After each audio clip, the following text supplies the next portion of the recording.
Who will cry when you die? அதாவது நீங்கள் இறந்த பின் யார் அழப்போகிறார்கள் என்ற தலைப்பில் எழுதப்பட்ட இப்புத்தகத்தில் நீ பிறந்தபோது நீ அழுதாய், உலகம் சிரித்தது. நீ இறக்கும் போது பலர் அழுதால்தான் உன் ஆத்மா சாந்தி அடையும். இந்த புத்தகத்தில் கூறும் அற்புத கருத்துக்களை சொல்கிறோம், கேளுங்கள்.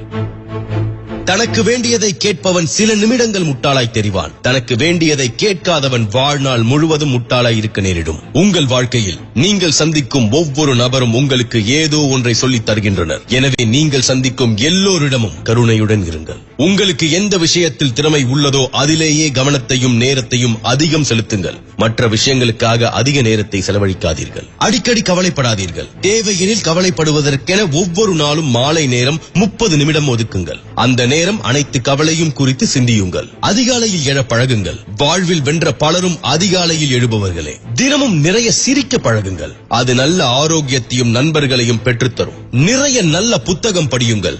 எங்கு சென்றாலும் பயணத்தின் போதும் ஒரு புத்தகத்துடன் செல்லுங்கள். காத்திருக்கும் நேரத்தில் வாசியுங்கள். உங்கள் பிரச்சனைகளை ஒரு தாளில் பட்டியலிடுங்கள். இவ்வாறு பட்டியலிடும் போதே உங்கள் மனம் பாரம் கணிசமாக குறையும். அதற்கான தீர்வு இதன் மூலம் கிடைக்கவும் வாய்ப்புண்டு.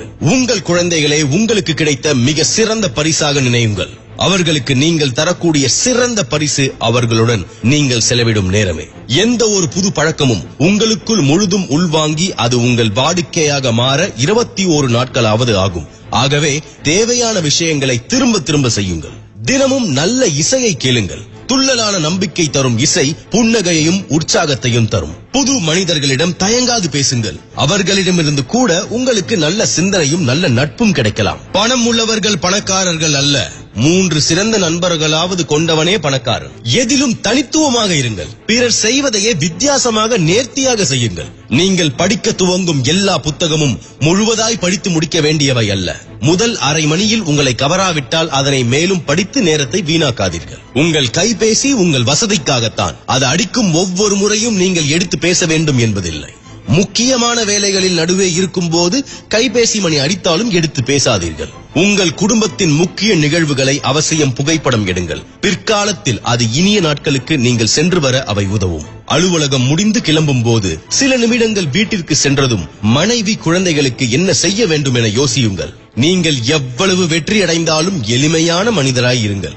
வெற்றிகரமான பல மனிதர்கள் எளிமையானவர்களே. ஆணவம் ஆயுளை குறைக்கும்.